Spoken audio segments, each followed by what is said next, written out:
alabanza y adoración es esa manera inexplicable de expresarme delante de Dios.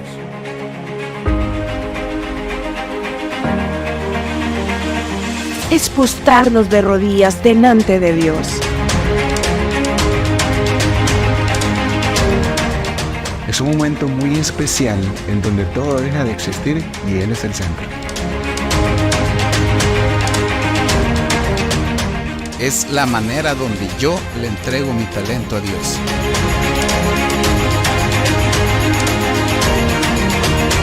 Es la expresión que Dios le dejó al ser humano para proclamar su grandeza.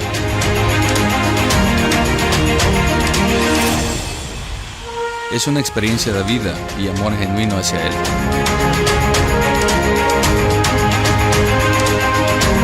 Es una expresión de admiración ante la grandeza de Dios y también es una actitud en la que rendimos todo nuestro ser para adorarlo a Él. Es fuerza, es paz, es fe. Bienvenidos a Fraternidad Emanuel. ¡Iniciamos!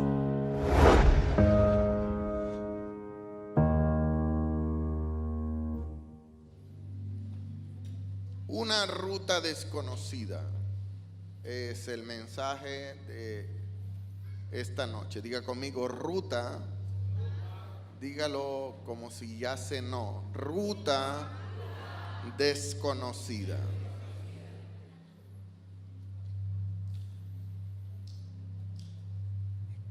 Todos los cristianos pasamos por situaciones muy confusas.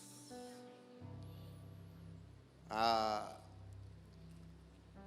menudo pasamos por situaciones que nos confunden, nos roban el sueño,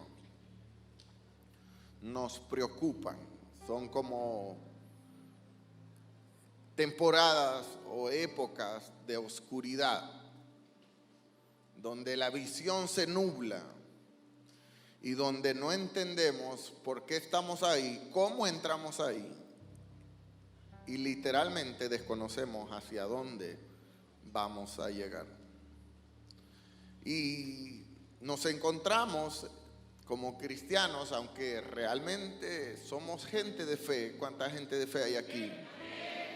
Aunque somos gente de fe, pero no es lo mismo estar en los zapatos de la persona y vivir ese tipo de situaciones en las que la paz se va definitivamente y viene la ansiedad, viene la crisis, vienen las preguntas, vienen las dudas a nuestros corazones y no entendemos porque hemos creído a la palabra, hemos orado, hemos entregado nuestras cargas al Señor, hemos renunciado al pecado, hemos hecho trato y pacto con el Señor. Y es ahí donde entramos en esas temporadas de neblina enceguecedora.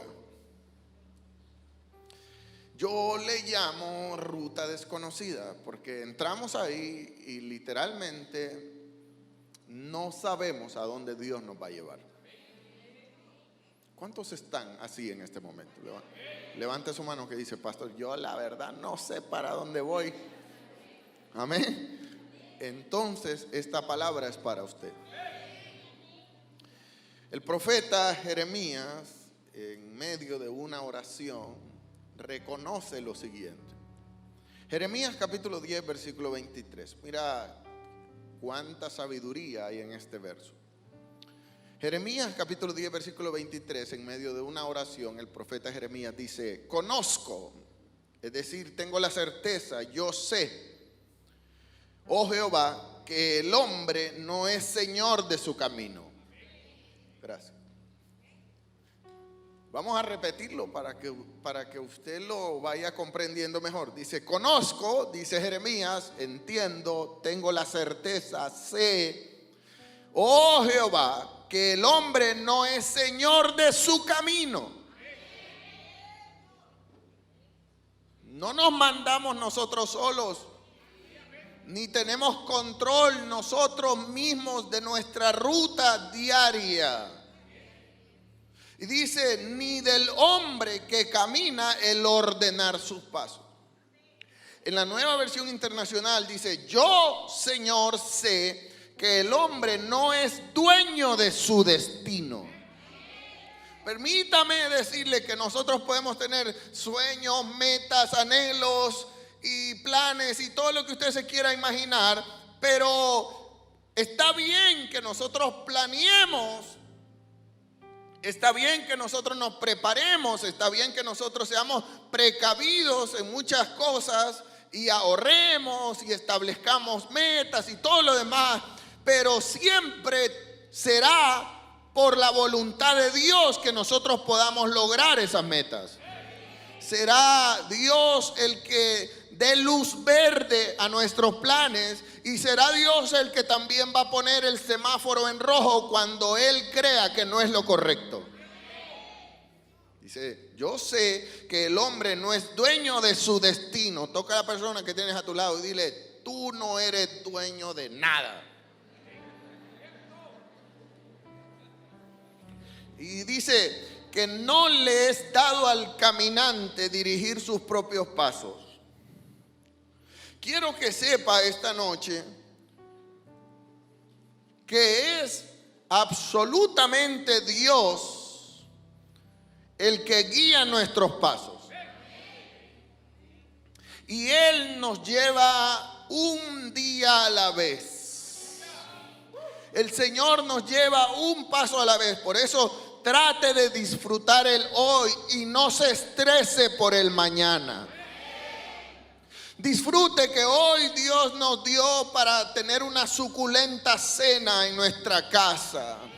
Disfrute que hoy Dios le permitió desayunar, almorzar, merendear. Alguien diga amén a eso. Disfrute que hoy Dios le ha dado salud. Disfrute que hoy ha podido disfrutar sus hijos. Disfrute que hoy Dios ha sido bueno. Disfrute de las maravillas de Dios. Disfrutemos que hoy podemos estar en esta maravillosa casa que es un oasis espiritual para nosotros. Y hemos podido alabar al Señor y estamos recibiendo una palabra. Disfrútelo porque mañana no sabemos qué planes Dios tiene con nosotros. Por eso saboréelo. Nosotros, los seres humanos, queremos siempre tener control de todo. ¿Cuántas personas controladoras hay aquí? Hay personas controladoras, ¿no es cierto? Que no se conforman con controlar su mundo, quieren controlar el mundo de los demás. Siento el poder de Dios ahora. Hay personas que son obsesivas, compulsivas, por querer tener el control de todo. Y se estresan cuando no lo tienen. Y permítame decirle que por cada rabieta y por cada berrinche que usted haga, son minutos menos de vida que le esperan. Yo creo que cuando nosotros nos enojamos, Dios nos resta minutos. Y cuando reímos, Dios nos suma minutos. Sonríe a su vecino y dígale, Dios me está sumando, Dios. Sí. Yo creo que los enojones vivirán menos. Y los alegres viviremos más. Nosotros, los seres humanos, somos bien complicados, pero hay seres humanos ultra mega archi complicados más que otros. Y este tipo de seres humanos o cristianos son aquellos que quieren siempre tener el itinerario completo.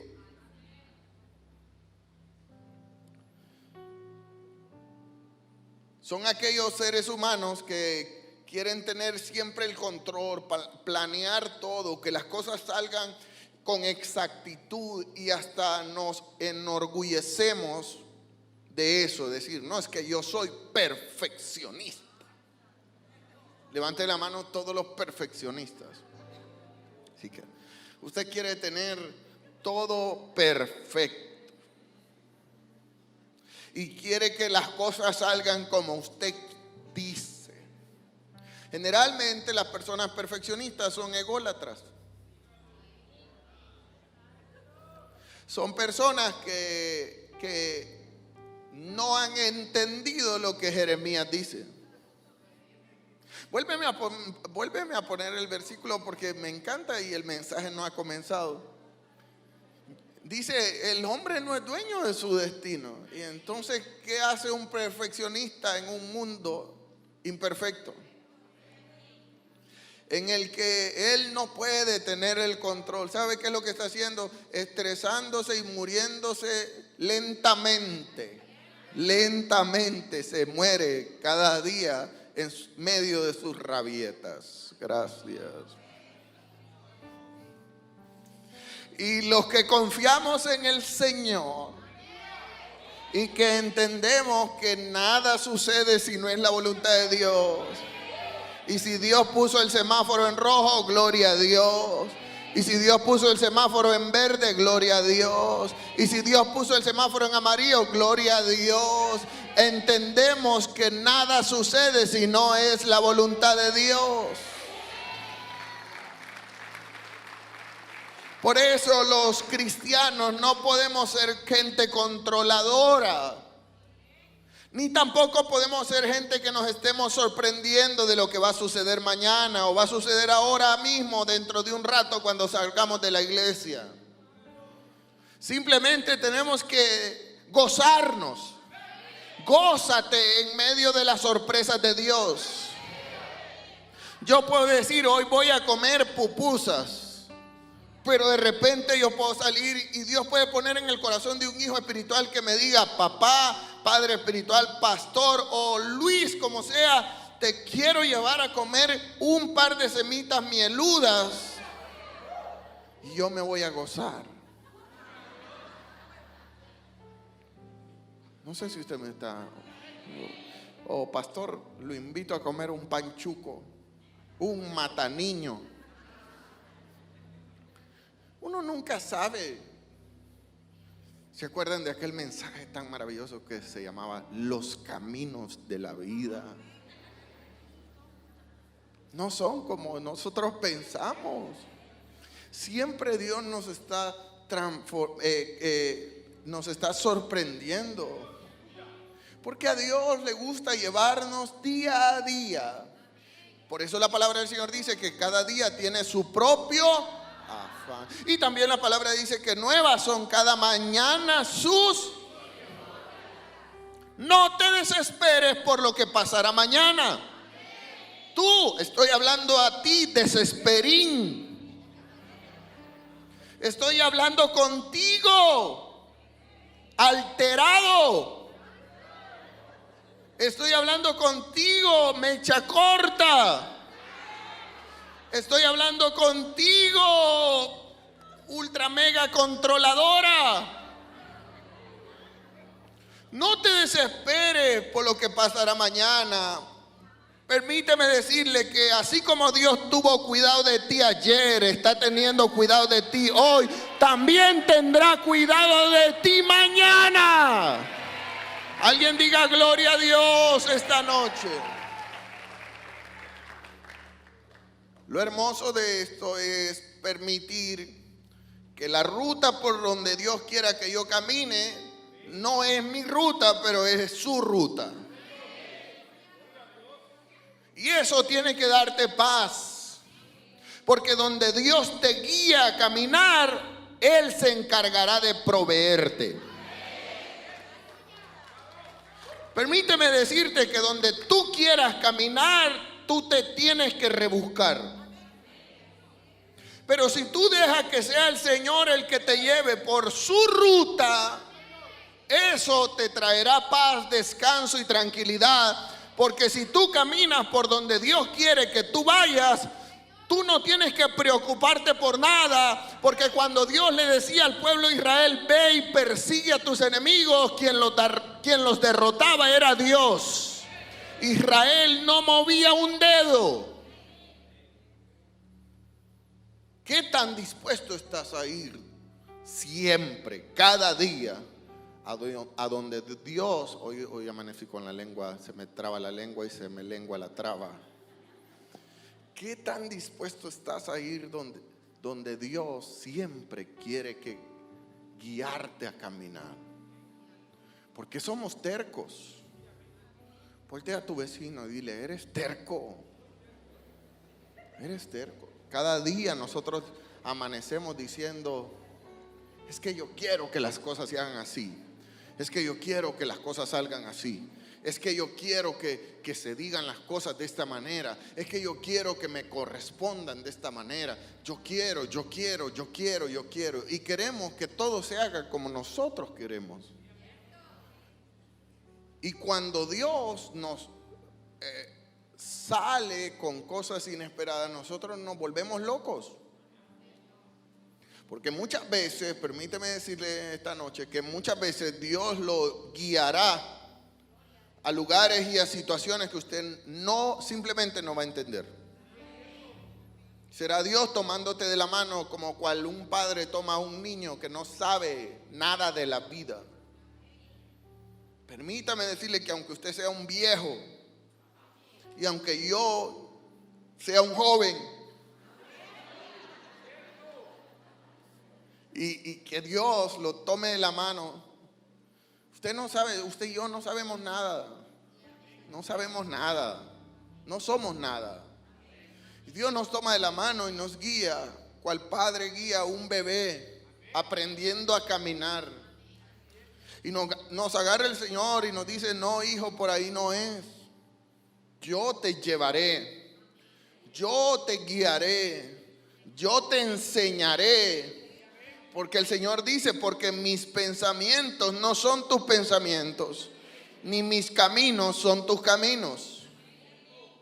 Y nosotros tenemos que ser dóciles. Usted tiene que ser dócil y en vez de preocuparse, estresarse, enojarse o frustrarse, en gozarse y entender que donde quiera que Dios lo lleve, ahí habrá victoria.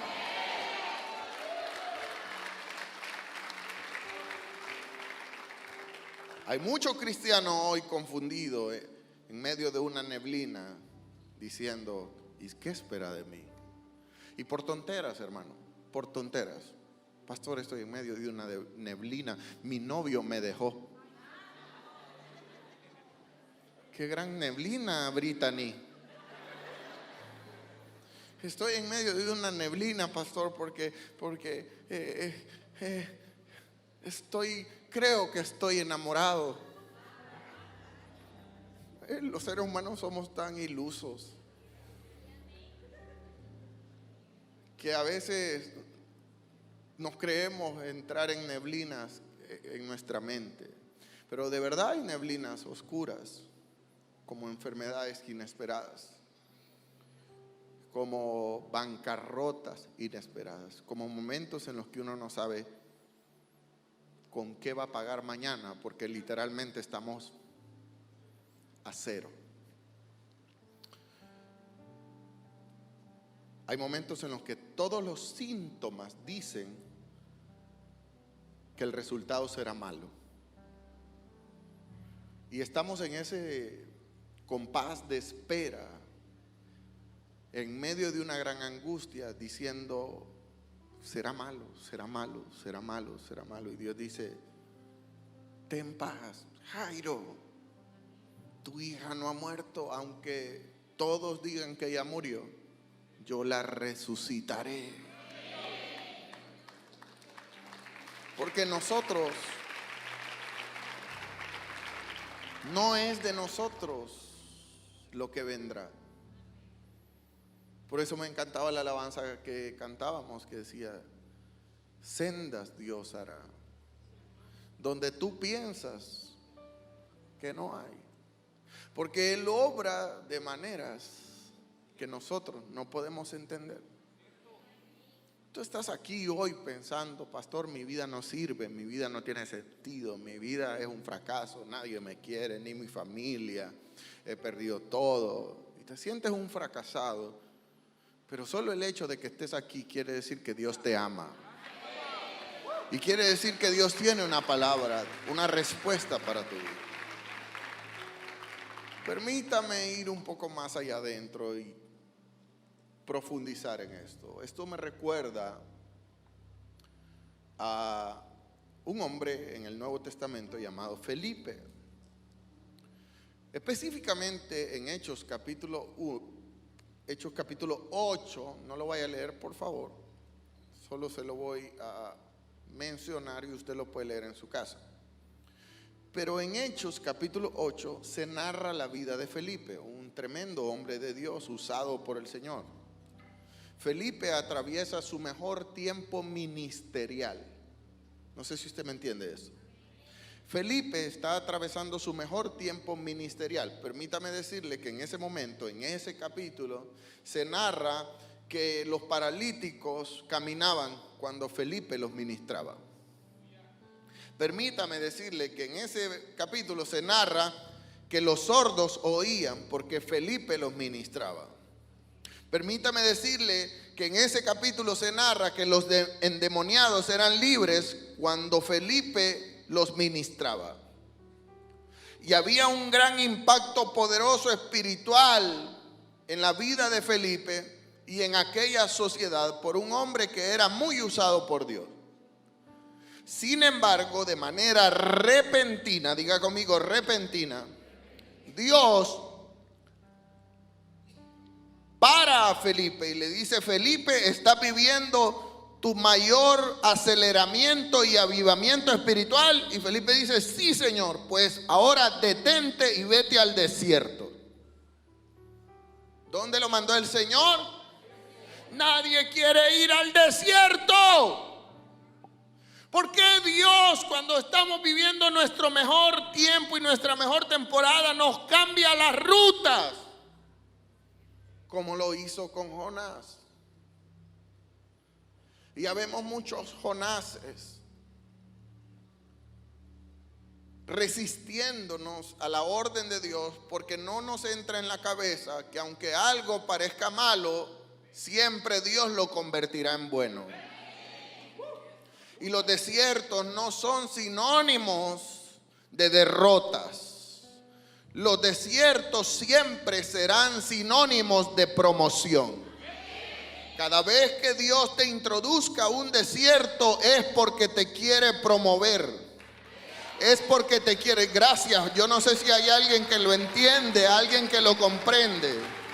Siempre, escúchame, siempre que Dios te meta en un proceso es porque Él quiere sacar lo mejor de ti.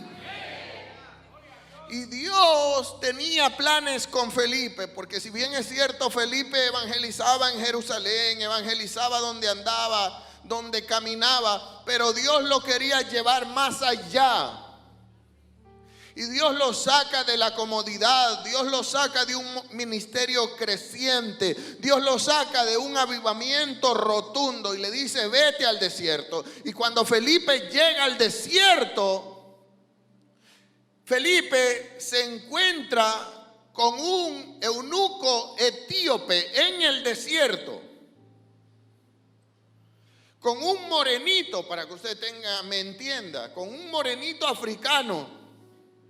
Y cuando Felipe lo encuentra, Felipe le predica el evangelio al etíope. Y dice la palabra del Señor que el etíope fue transformado y recibió las buenas nuevas de salvación y fue impactado por la palabra y recibió a Cristo en su corazón y se fue. Los historiadores dicen que aquel etíope que solo tuvo un encuentro con Felipe regresó a sus tierras africanas y gracias a él el evangelio se extendió en toda África. Y cualquiera se preguntará: ¿y por qué Dios me lleva al desierto? Dios no te lleva al desierto a que te lamentes, Dios te lleva al desierto a que prediques su palabra.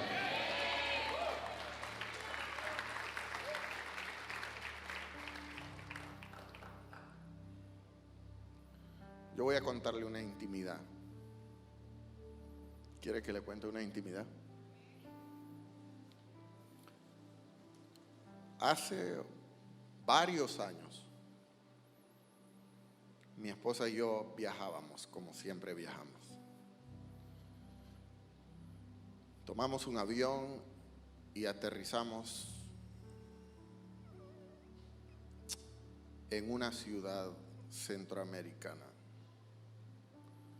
Aterrizamos en aquella ciudad,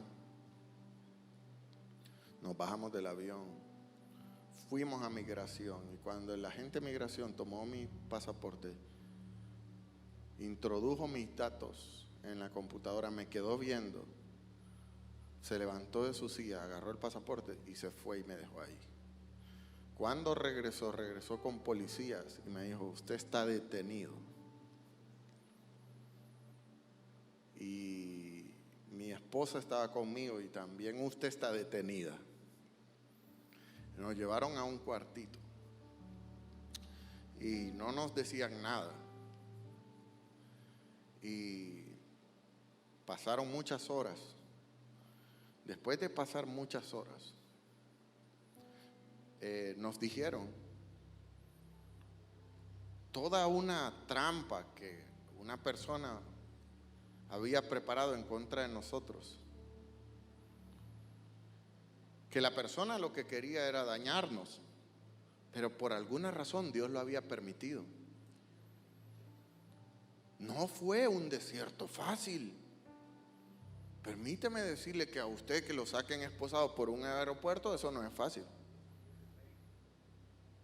Y fuimos y nos llevaron de un lugar a otro y de otro lugar a otro. Y hasta cuando nos dijeron qué era lo que pasaba, entonces yo entendí y dije: bueno, esta es una trampa del enemigo. Esta es una trampa de la competencia.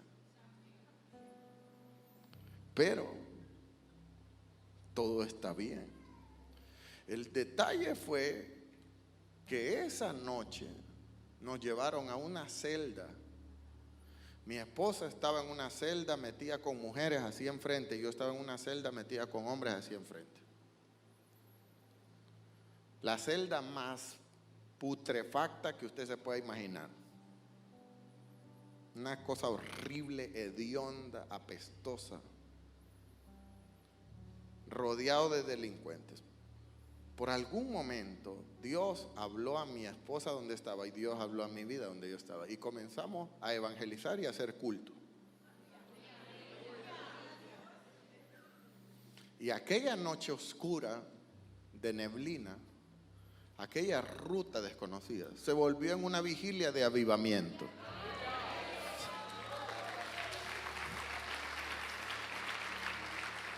Aquella noche fue impactante.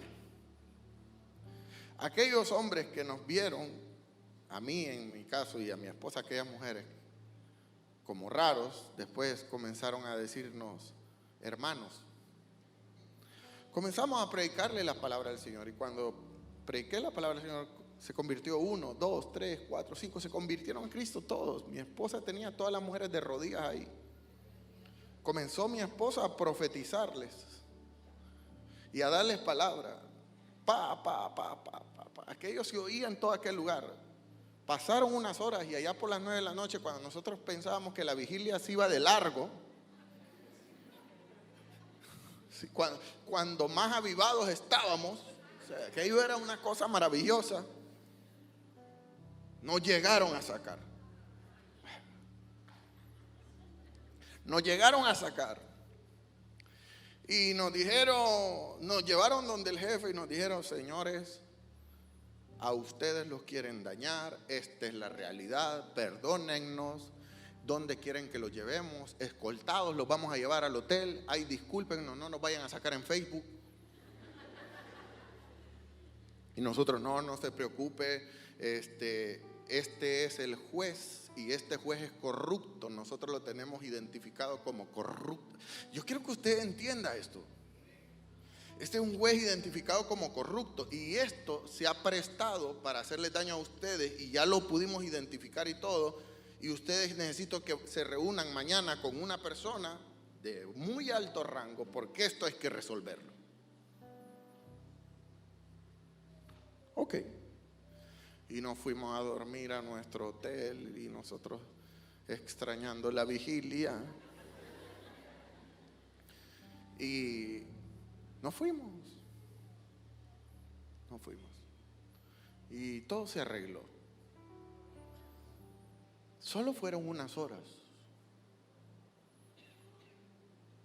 extrañas, unas horas vergonzosas y unas horas de mucha angustia y muy terribles. ¿Por qué Dios nos llevó ahí? ¿Por qué Dios nos llevó ahí? ¿Por qué Dios nos metió en esa ruta desconocida, en ese desierto, si nosotros estábamos sin deber nada? ¿Por qué Dios permitió eso? ¿Y por qué en vez de renegar nosotros nos pusimos a hacer culto? Y aquella noche, aquellos dos desconocidos que entraron en aquellas celdas sucias, hediondas, se ganaron a Cristo no menos de 30 personas.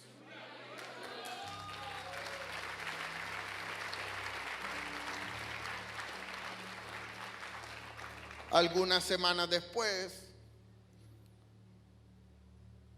una mujer le escribió a mi esposa por Instagram, por Facebook, y le dijo: soy fulana de tal, ¿se acuerda de mí? Mi esposa: no. ¿Se acuerda de la vigilia? Yo estaba ahí, usted me dio esta palabra. Quiero decirle que cada palabra se cumplió al pie de la letra.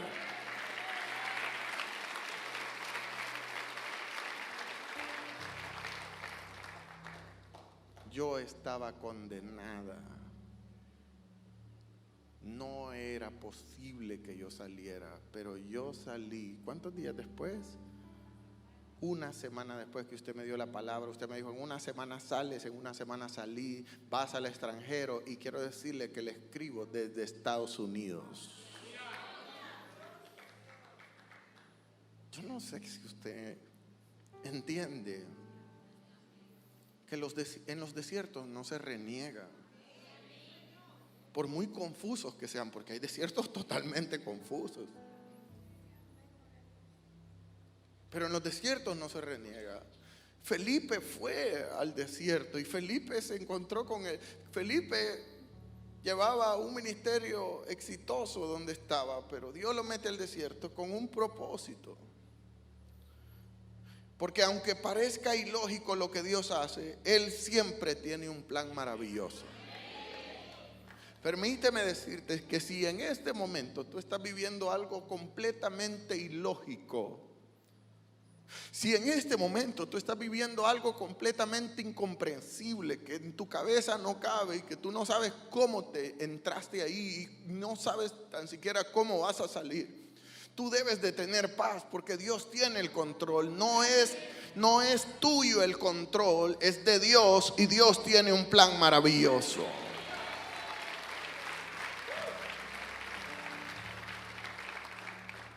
Elías venía desarrollando un ministerio profético también poderoso. Elías era un tremendo profeta, increíble, pero hay un momento en el que Dios le da una orden a Elías, una orden de esas órdenes que no cualquiera obedece tan siquiera. Dios le dice a Elías: Elías, para tu ministerio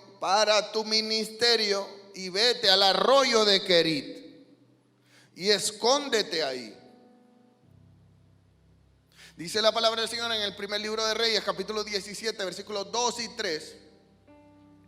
Vino a Elías palabra de Jehová diciendo: apártate de aquí, haz un alto en el camino, cierra el changarro y muévete a donde yo quiero que te muevas. ¿Qué tan dispuestos nosotros estamos a dejarlo todo por Dios? ¿Qué tan dispuestos estamos nosotros en medio de una confusión a obedecer a Dios y dejarlo todo y que se vayan todos? vete, apártate de aquí, vete al oriente y escóndete en el arroyo de Querit, aquel que está delante del Jordán. Ahora la pregunta que todo Elías se haría es: ¿y de qué voy a comer? ¿Y con qué me voy a sustentar? ¿Cómo Dios hará conmigo? Y es en los arroyos, en los desiertos, en los escondites y en los procesos de Dios en donde precisamente logramos conocer dos formas de sustento: una natural y una sobrenatural. Porque Dios lo mete allá y por lo menos en aquel lugar es un arroyo de agua fresca. Y en aquel arroyo Elías se alimenta de forma natural. Pero Dios en aquel lugar de obediencia, gracias, porque los arroyos a los que Dios nos manda se activan cuando hay obediencia. Y en aquel arroyo de obediencia Dios activa cuervos. Gracias. Y Dios lo sustenta de forma natural por medio del arroyo, pero también Dios lo sustenta de forma sobrenatural, mandándole carne fresca por medio de cuervos. ¿Cómo es posible que Dios use aves inmundas para alimentar a su hijo? Esto es algo que un religioso extremo no lo entendería. ¿Sabes por qué? Porque nosotros en nuestra mente diminuta no logramos entender que nunca debemos poner nuestros ojos en el instrumento que Dios use para bendecirnos, sino que Dios no quiere que nosotros siempre pongamos nuestros ojos en el que mueve el instrumento. Alguien diga amén a eso. Y la gente, sin entenderlo, constantemente, muchos me escriben a mí y me dicen: pastor, ¿y será que yo puedo hacer esto? ¿Y será que yo, pastor? Y me hacen unas preguntas a veces que yo digo: Señor, ayúdame, Virgen Santísima.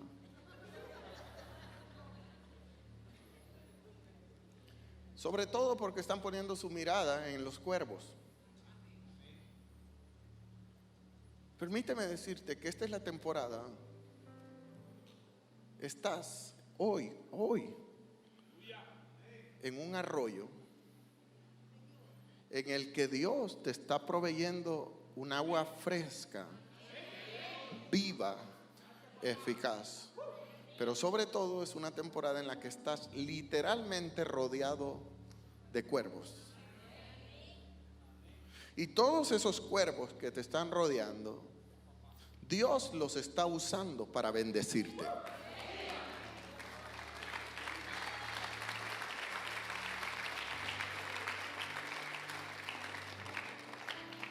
No te sorprendas que haya gente que incluso no te conozca y que te abran puertas, que te bendigan, que te provean, que sean un instrumento de provisión para ti. Permíteme decirlo, que no lo hacen porque quieren hacerlo, lo hacen porque Dios les ha ordenado que lo hagan.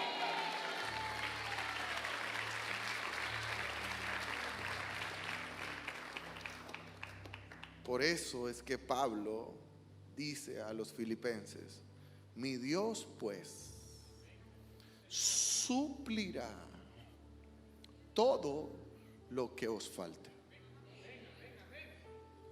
Nada te faltará. No te angusties, no te estreses, no te cargues, que no te dé insomnio. Duerme riquísimo. Porque sabes una cosa, si lo que tú necesitas es sanidad, Dios lo hará. Si lo que tú necesitas es provisión, Dios lo hará. Si lo que tú necesitas es una respuesta, Dios te la dará. Pero la clave está en mantenerse en el arroyo. Porque para que Dios mandara a los cuervos, Elías no se tenía que mover en el arroyo. Dios reunió a los cuervos y les dijo: vengan para acá. Sí, Señor. Me van a llevar esta carne a este punto. Esta es la dirección en el Waze. Y la van a dejar allí. ¿A dónde? Allí, ahí está, ahí dice Fraternidad Emanuel.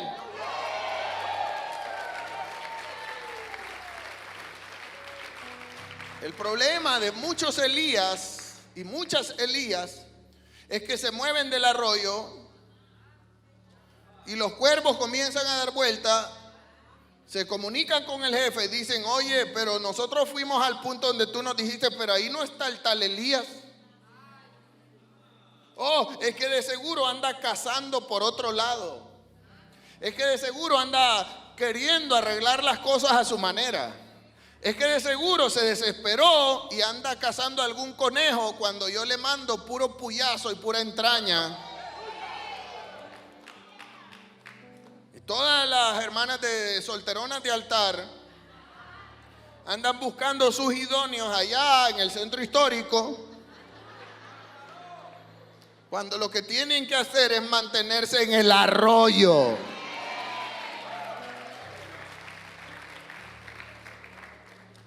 Mi Dios pues os suplirá todo lo que os falte, conforme a qué, a sus riquezas. No tenemos un Dios pobre ni de escasez. Tenemos un Dios que todo lo puede. Él es el dueño del oro y de la plata. Él es el rey del universo. Él es el que mueve montañas. Él es el que hace a los invisibles invencibles. Me encanta que Elías espera en el arroyo y se mantiene en el arroyo obediente. Si tú te mueves de el arroyo, algo malo sucederá. Y la carne no llegará a su destino. La provisión no llegará. Y hay gente peleando y resistiéndose a mantenerse en el arroyo. Porque claro, el profeta Elías era un hombre tremendamente usado por el Señor. Era un hombre que en ese momento ya había dicho: no lloverá, y no llovió.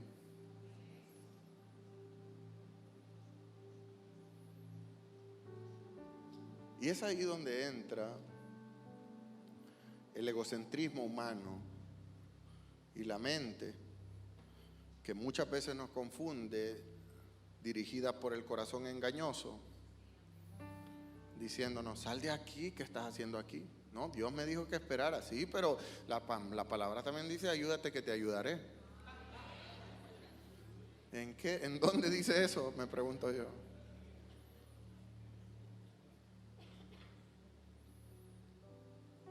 Y ahí andamos muchos cristianos dándonos contra la pared, queriendo nosotros ayudar a Dios.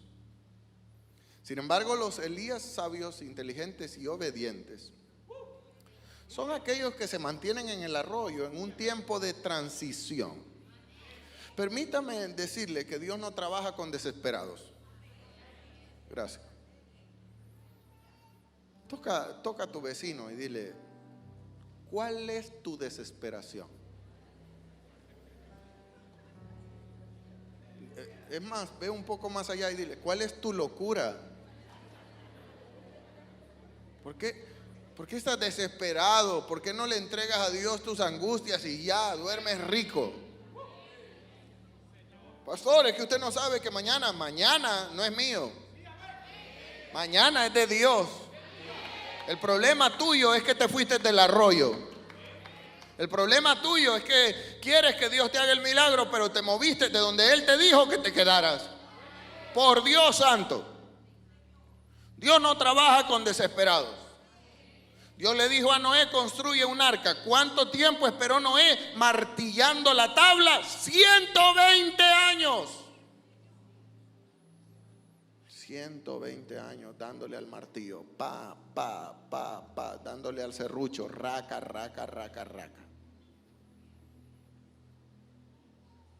Y usted diciendo, Padre, ¿cuándo me va a cambiar esta fiera que me diste como esposa, Señor?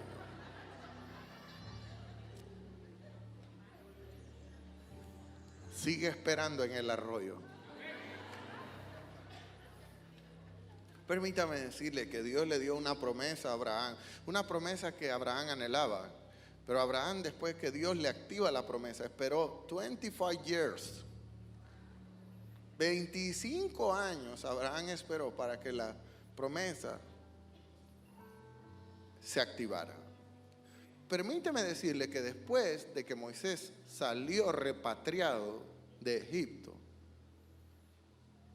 sintiéndose ya un hebreo y sintiendo el dolor de su pueblo hebreo, y salió como hebreo, esperó 40 largos años para que Dios lo devolviera como el hombre que rescataría a su pueblo.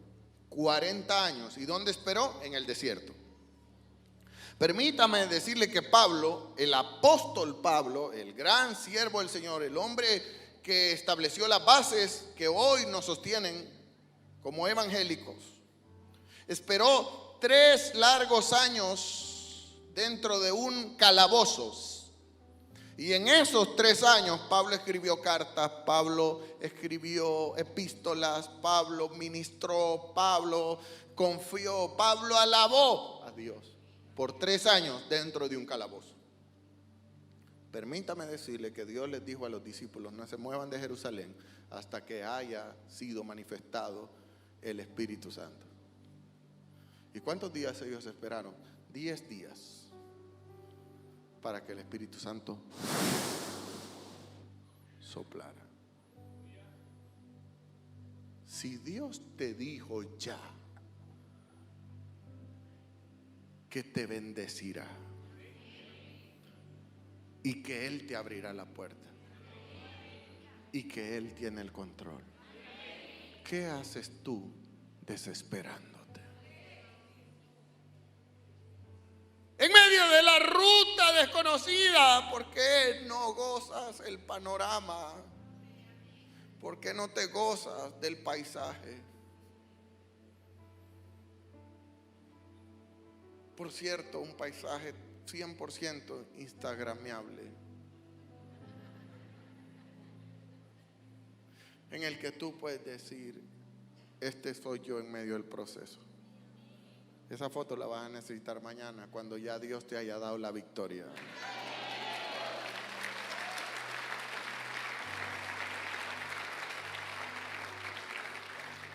Sobre todo porque Kerit significa corte. ¿Qué significa Kerit? Me encantaría tener algo aquí y una tijera. Kerit, donde Dios lleva a Elías, se llama Kerit. ¿Cómo se llama? Kerit, el arroyo de Kerit. Kerit es una palabra hebrea que significa corte. ¿Qué significa? Corte. Quiere decir que Kerit es un lugar donde termina una etapa y comienza otra. Muchos de nosotros estamos en este momento en un proceso transitorio. Gracias, pero esto no sé cómo, yo me emociono con esto. Muchos de nosotros en este momento estamos en nuestro Kerit,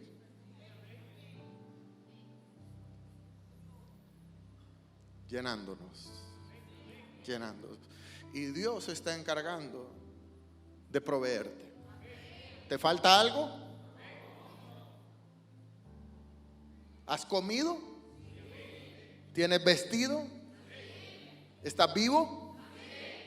Estás en tu Kerit. Estás ahí. En el preciso momento, en el preciso lugar en el que hay un corte. Terminó tu etapa vieja y estás a punto de iniciar una nueva etapa.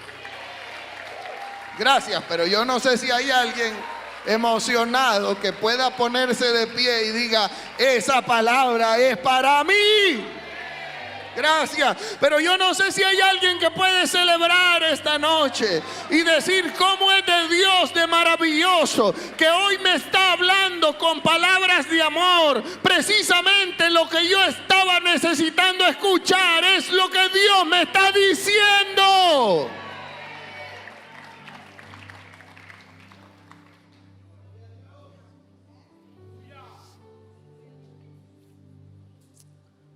Y dice el versículo 7, 8 y 9. Y pasando algunos días, el arroyo se secó. Wait a minute. Vamos ahora a una nueva etapa. El arroyo se secó porque no había llovido. Acuérdense que el mismo Elías había dicho que no llueva. Y ahora el arroyo se seca y vino a él palabra de Jehová. Pero quiero decirle que entre una cosa, ponme la otra cosa, la anterior, el versículo anterior, ponme el versículo anterior, el 7. Pasando algunos días se secó el arroyo porque no había llovido sobre la tierra. Aquí esto es una etapa. Ahora, cuando el arroyo se seca, Elías podía verse desesperado. Y Elías podía verse ofuscado. Y Elías podía haberse dicho, bueno, esto se puso color de hormiga. Dios me dijo que me mantuviera aquí, pero esto se secó. Pero permítame decirle que entre eso y el siguiente versículo, lo que viene es una palabra de Jehová. Pero mientras la palabra de Jehová no viniera, yo le aseguro 1000% que Elías no se mueve. Porque si Dios le dijo que ahí se estuviera, aunque el arroyo se secara, el que le mandaba agua por medio de elefantes era Dios.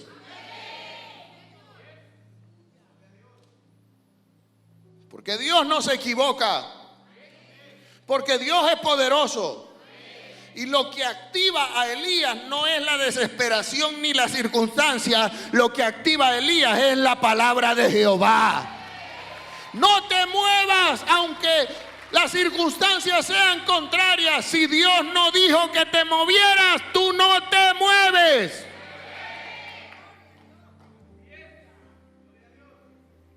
Ahora viene palabra de Jehová. ¿Se sacó el arroyo? Sí, se secó. Pero si Él me dice que no me mueva, no me muevo. Muchos en este momento están en el arroyo seco. Porque el arroyo deja de fluir. Y el arroyo, cuando se seca, es sinónimo de fracaso. Es sinónimo de rompimiento. Es sinónimo de despido repentino. Es sinónimo de quiebra, es sinónimo de un final. Es sinónimo que ya no hay nada que hacer. Cuando los arroyos se secan es porque algo Dios está trabajando a mi favor. El arroyo seco no me debe de desesperar, ni debo de comenzar a culpar a nadie, ni a la iglesia, ni al pastor, ni a Dios. Porque la gente piensa que es el final y que ahí ya no hay nada que hacer. Y Dios dice, te voy a sorprender. El arroyo lo sequé yo. Yo fui el que puso el dedito en el, ¿cómo se dice eso? Donde nace el agua, en el nacimiento, Yo fui el que puse el dedito en el nacimiento. ¿Ustedes se imaginan el Señor poniendo el dedito en el nacimiento para secarte el arroyo a ti? Y el Señor secándote el arroyo y gozándose, y tú, ¡ah! Se secó el arroyo. Pero Dios, tan maravilloso, que dice, vino palabra de Jehová y le dijo, levántate. Cuando los arroyos se secan bajo la palabra del Señor es cuando yo me tengo que activar. No es tiempo de tirarme al piso a lloriquear como cobarde. Toca a tu vecino y dile, no seas cobarde. Es tiempo de levantarse. Y Dios le dijo a Elías, levántate. ¿Cómo le dijo? Dígalo fuerte, ¿cómo le dijo? Levántate. Y dice, y vete a Sarepta de Sidón y mora allí. He aquí, yo le he dado la orden a una mujer viuda para que te sustente. Oh my God. Otro cambio. El Señor con sus cambios. Y usted llorando y el Señor cambiando de escena, de capítulo, de temporada. La serie va a una nueva temporada. Porque los arroyos secos anuncian nuevas temporadas. Anuncian que algo nuevo comenzará. Tenemos un Dios creativo. Yo quiero que usted sepa que Dios no es un Dios monótono ni un Dios aburrido. El aburrido es usted. Dios no es aburrido. Dios es un Dios creativo que constantemente está riéndose y gozándose de las situaciones en las que Él nos manda. Tenemos un Dios creativo. Nunca te acostumbres a una sola condición, ni te acostumbres a una sola temporada. El problema de los seres humanos es que nos enamoramos de la temporada en la que estamos viviendo y nos encariñamos. Y mientras usted más se enamore y se encariñe con lo regular, Dios no le dará lo extraordinario. Hay gente enamorada del arroyo cuando Dios los quiere llevar a experimentar milagros de multiplicación. Porque en el arroyo Dios proveía, pero ahora donde Dios lo manda, algo se va a activar. Dios te saca de Querit. Toca a la persona que tienes a tu lado y dile, partirás de Querit. Truénale los dedos. Dile, partirás de Querit. Dile, significa que el arroyo se seca y que los cuervos no vuelven. Y entonces tú dices, ¿y ahora quién podrá defenderme? Y el Señor viene y dice, muévete. Porque cuando los arroyos se secan, hay dos tipos de cristianos.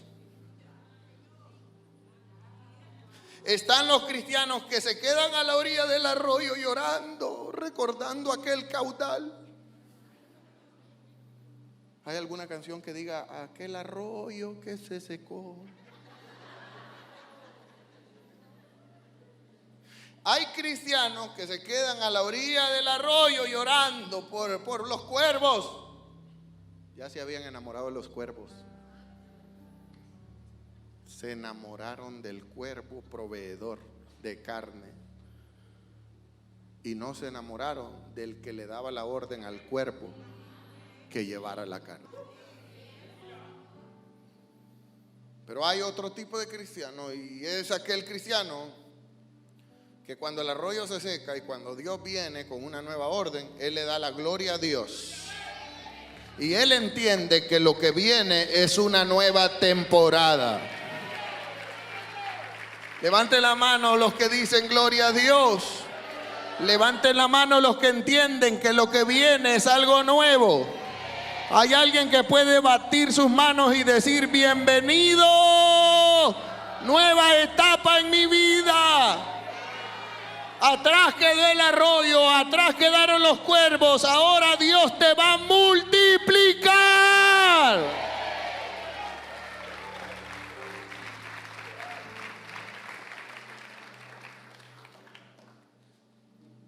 En medio de esa transición hay que ser valiente. Hay que tener mesura, hay que ser tranquilo. Hay que entender que Dios tiene el control. Y hay que obedecer. Do you understand what I say? Eso es todo lo que tú tienes que hacer. Dios lo llevó donde la viuda, no la viuda que tenía los labios grandes, sino donde la viuda. Y ahí Dios le muestra algo tan maravilloso que nosotros debemos de aprender. Y es que Dios le muestra que de algo tan escaso Dios puede hacer abundancia. Yo quiero decirte que a lo mejor lo que está en tus manos es una pequeña y diminuta semilla, pero que Dios te va a mostrar algo sobrenatural. Ahora estás a punto de experimentar algo llamado los milagros ilimitados.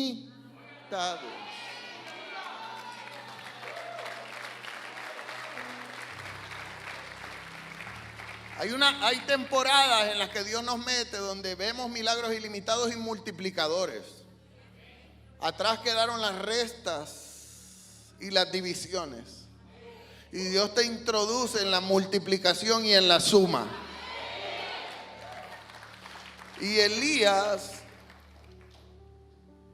llega donde la viuda. Y Elías llega a experimentar algo totalmente extraño para él. Aquella mujer necesitaba un milagro. Y el milagro llegaría por medio del siervo obediente. Permíteme decirle que gracias a su obediencia, su familia y gente que están a su alrededor recibirán milagros. Milagros extraordinarios. Cuando usted entre a la cocina de gente necesitada, la abundancia llegará. Cuando usted llegue a la casa donde hay enfermedad, el milagro entrará. El milagro lo porta usted. Alguien diga amén a eso. El milagro lo porta usted.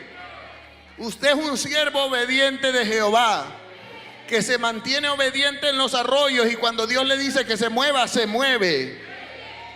Y ahora Elías lleva multiplicación, porque aquella mujer no tenía absolutamente nada. Lo poco que tenía le aguantaba para comer ese día. Y luego de su propia boca la mujer dice: y luego morirme. Pero llega Elías bajo la cobertura y la dirección de Dios y le da una instrucción. ¿Dónde recibió instrucciones Elías? En Querit. Porque en Querit, en los arroyos de Querit, es donde literalmente yo logro tener intimidad con Dios. Solo en los momentos de soledad y proceso es donde yo aprendo más de Dios. La gente que no está en Querit se duerme en los cultos. Pero la gente que está en proceso no se duerme. Porque la gente que está siendo procesada entiende que el mensaje literalmente está siendo un banquete, está siendo una vitamina, está siendo algo poderoso. Es lo que estaba necesitando. Pastor, y el que se duerme, déjelo que se duerma, que ya vendrá un proceso para él.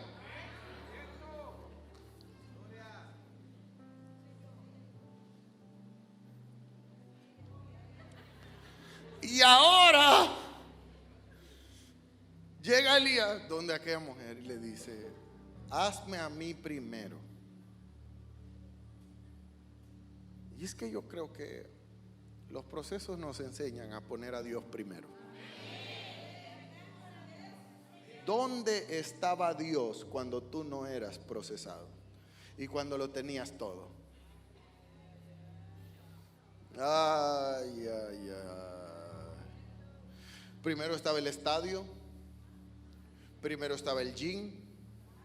Primero estaba la serie de Netflix. Primero estaba el novio, la novia. Primero estaba cualquier otra cosa. Y allá, si te quedaba tiempo, estaba Dios. ¿Y por qué no vienes a la iglesia? Porque no me ha quedado tiempo. Oh my God, cálmate, Barack Obama. ¿Por qué no vas a la iglesia? Es que no he tenido tiempo, pastor, porque mi vida es tan ocupada. ¿Es en serio? ¿Es en serio que tu vida es tan ocupada que no tienes tiempo para el único que te abre el grifo del oxígeno para respirar? ¿Es en serio que tú no tienes tiempo para Dios? Entonces, es imposible que tú experimentes la multiplicación. Porque tú tienes que entender que para que la multiplicación se active, yo le tengo que dar a Dios lo único que tengo. Hay gente aquí, literal, yo conozco aquí gente que ha venido a la iglesia con una cora. Yo lo sé. Han venido aquí con una cora en la bolsa. Y para la hora de la ofrenda la han depositado. Y se han quedado sin saber cómo se van a regresar. Y Dios se ha quedado con la cora. ¿Y usted cree que Dios es un Dios injusto? ¿Usted cree que Dios no activa la multiplicación? Por eso la palabra del Señor dice: probadme. Probadme ahora en esto. Ponme a mí de primero. Sé fiel conmigo. Congrégate de manera loca y exagerada. Ponme a mí siempre de primero. Yo te quiero a ti en una comunión conmigo. Deja todo, deja los cheros, deja los amigos, deja las costumbres, deja las rutinas y métete conmigo de cabeza.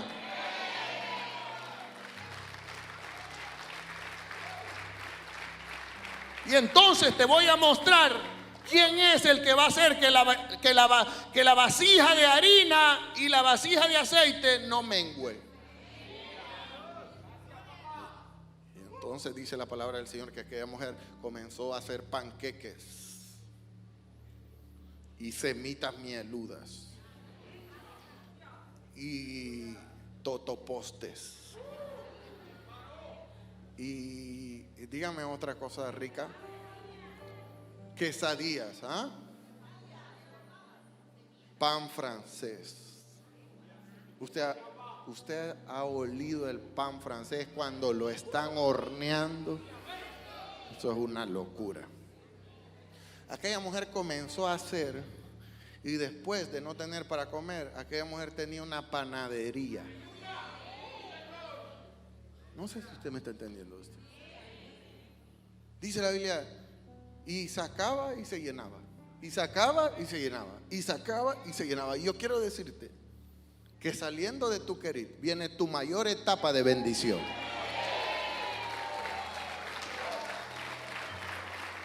La etapa en la que nada te faltará. Y yo quiero decirte una cosa: esta palabra es activada no por el pastor Luis, sino porque tú lo crees. Porque hay que ser loco para creer este tipo de locuras. Pero Dios solo bendice a los valientes. Y para ser valiente hay que ser loco. Hay que ser exagerado. Hay que no estar cuerdo. Toca a la persona que tiene a tu lado y dile: no, tú no eres un cuerdo.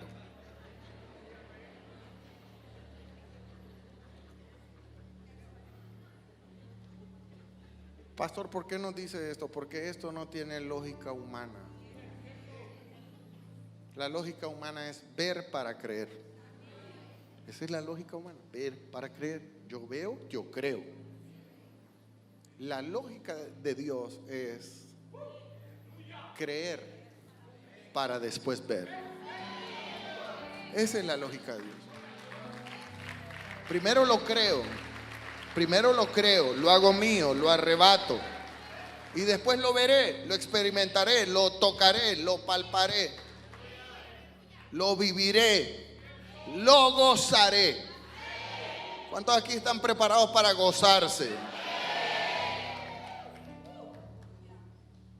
Dios lo llevó allá para que Elías fuera el ente, la persona usada para llevar multiplicación. Y después de aquella multiplicación y de aquellos milagros que aquel hombre hizo en la casa de aquella viuda, porque además sanó, resucitó a su hijo. Ahora viene para Elías algo mayor. Yo quiero que tú sepas una cosa, y con esto voy a terminar. Dios te dará milagros de índole terrenal. Sí, sí lo hará. Te proveerá, te bendecirá, te prosperará, te dará gozo, felicidad, paz, salud, amor, comprensión, ternura. Dios te dará todo lo que haya en ámbito terrenal, pero en realidad, como dijo Pablo, todo eso para el Señor es añadidura. En realidad Dios tiene un propósito que es más grande. Tu propósito no es ser ingeniero, doctor, abogado, empresario, wherever. Tu propósito no es terrenal. Tu propósito es espiritual.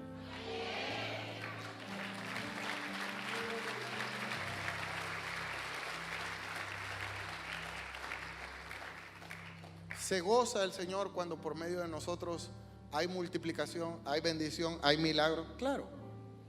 Pero se goza más el Señor cuando después de eso Él nos saca de ahí a cortarle la cabeza a los profetas de Baal.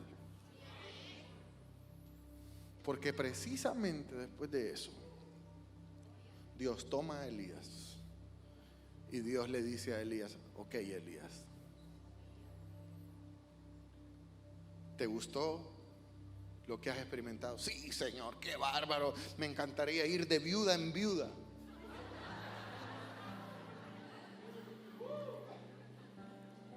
Proveyendo, Señor. Y el Señor dice: no, estabas en una etapa de preparación. Ahora te enfrentarás a algo que yo lo llamo guerra espiritual. Nadie que no ha sido procesado y que ha experimentado la multiplicación está preparado para ir a una guerra espiritual. Hay gente que necesita ser procesada. No porque Dios te quiera bendecir, eso es añadidura. Pero tus ojos no pueden estar puestos en la casa, en el carro, en el trabajo, en la cuenta bancaria, en lo vano. Tus ojos deben de estar puestos más allá. ¿Qué quiere Dios de mí? Con esta ruta oscura y desconocida en la que el Señor me metió, ¿qué quiere Dios de mí? Déjame decirte que lo que Dios quiere de ti es llevarte a otro nivel. Dice el capítulo 18, versículo 25. Y entonces Elías se presentó frente a 450 profetas paganos de Baal. ¿Cuántos profetas? Y vino Elías y les dijo: preparen un buey. Voltea a tu vecino y dile: pon atención. Preparen al buey, pues ustedes son más que mí. Yo solo soy uno y ustedes son 450. Invoquen a sus dioses. Y todos conocemos la historia. Los profetas de Baal comenzaron a latigarse, a llorar, a rasgarse, a sangrar, pidiendo que Baal mandara fuego. Y Baal no respondió. Elías literalmente se burlaba de ellos y les decía: grítenle más fuerte. Tal vez está dormido mi tío. Para llegar a eso es otro nivel. ¿Sabías que Dios te lleva de perfección en perfección. A momento en el que Dios te va a usar tanto te va a usar el Señor, que no habrá demonio que te provoque miedo. No habrá manada del infierno que te produzca temor, ni miedo, ni nada por el estilo. Vas a tener autoridad. Vas a tener autoridad. Todos sabemos que Baal no respondió. Y todos sabemos que cuando Elías oró, diga conmigo, cuando Elías oró, dijo Elías, versículo 37, respóndeme, Jehová, respóndeme, para que todo este pueblo conozca que tú, oh Jehová, eres Dios, y que tú haces volver el corazón de ellos.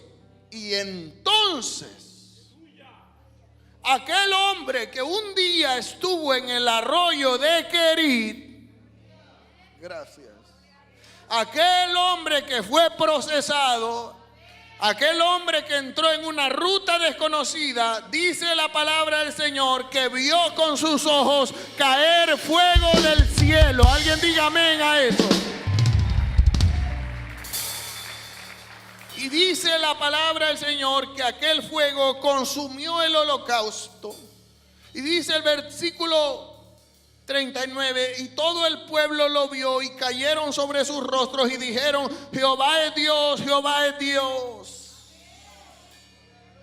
Y para resumirle los otros dos versículos, y Elías le voló la cabeza a 450 profetas de Baal. Tu ruta desconocida por la que estás atravesando hoy no es nada más que un plan de Dios.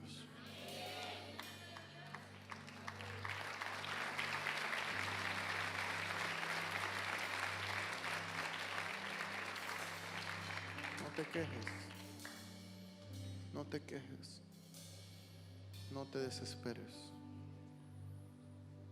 ya no sigas llorando. Ya no entres en desesperación. Solo obedece a la voz de Dios. Comprende que Dios tiene el control. Y que con desesperarte y con estresarte y con preocuparte no vas a arreglar nada. Pero sí puedes cambiar las circunstancias obedeciendo. Ahí donde estás, cierra tus ojos. Cierra tus ojos. Cierra tus ojos.